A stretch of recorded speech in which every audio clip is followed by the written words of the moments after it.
welcome back to Rumah Konsul Channel.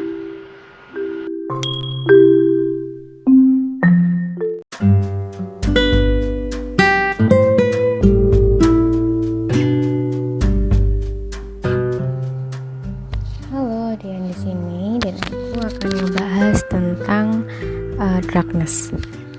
Teman-teman, darkness kan kesannya serem banget ya, darkness.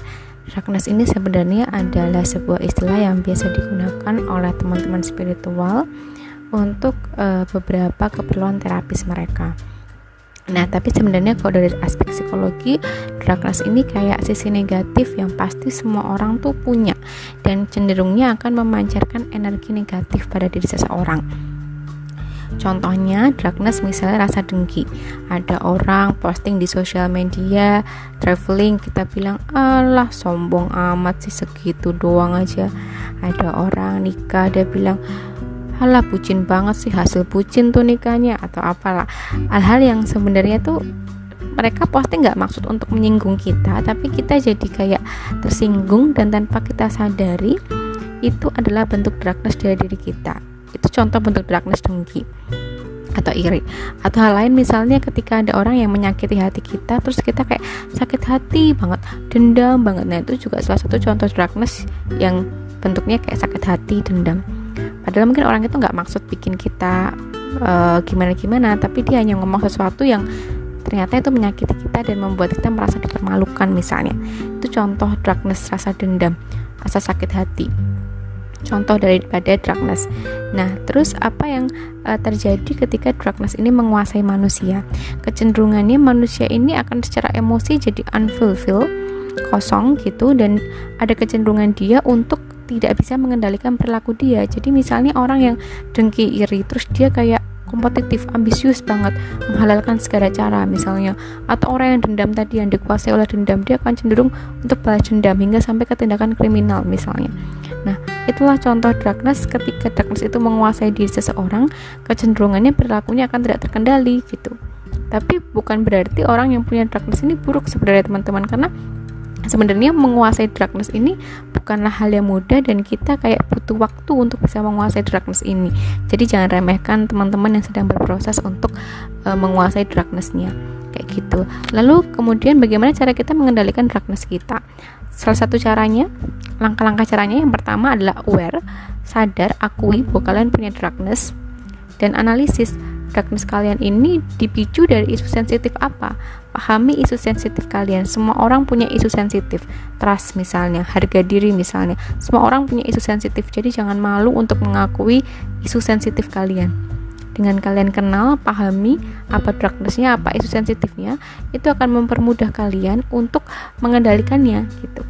Yang ketiga adalah ibarat bak gitu ya, bak yang airnya kotor, airnya keruh, kita mau ganti dengan air yang jernih, otomatis kita harus keluarkan dulu nih air keruhnya, kita tutup, baru kita ganti dengan air yang jernih. Gak mungkin kan langsung kita masukin air yang jernih, pasti airnya tetap keruh.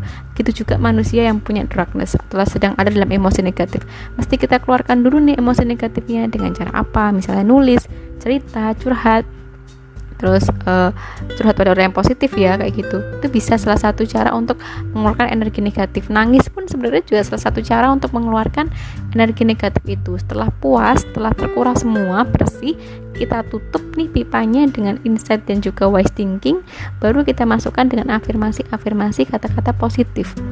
Itulah cara seseorang mengendalikan darkness-nya.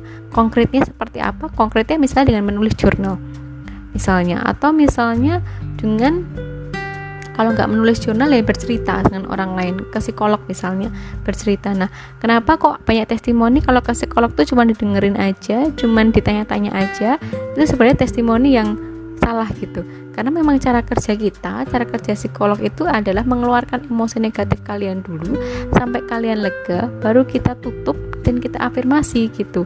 Jadi ketika psikolog itu diam, sebenarnya bukan diam dia, tapi dia sedang mencoba memfasilitasi teman-teman untuk mengeluarkan emosi negatifnya kayak gitu. Jadi pendapat tentang kok ke psikolog cuma ditanya-tanya aja dan sebagainya itu sebenarnya sesuatu hal yang menurutku nggak tepat sih kayak gitu teman-teman. Kurang lebih itu yang bisa aku sharekan tentang darkness. Semoga cukup membantu. Pada intinya kalian harus aware dan akui bahwa kalian punya darkness, analisis apa isu sensitif kalian, analisis darkness kalian apa, kemudian pahami ketika stimulus itu muncul, kita akan mulai mengendalikannya. Dengan cara apa? Dengan cara keluarkan emosi negatif dengan sehat, dikeluarkan, dikuras, kemudian tutup dengan insightful, dengan wise thinking yang bisa dilatih juga. Kemudian masukkan afirmasi positif, contohnya kebersyukuran, pemaafan, self talk positif, motivasi kayak gitu.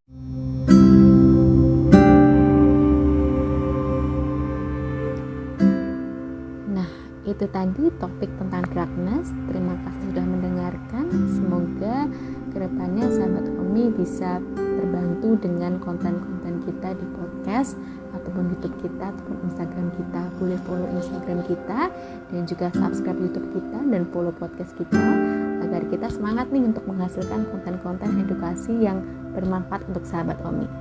Terima kasih. Assalamualaikum warahmatullahi wabarakatuh. Salam kenal.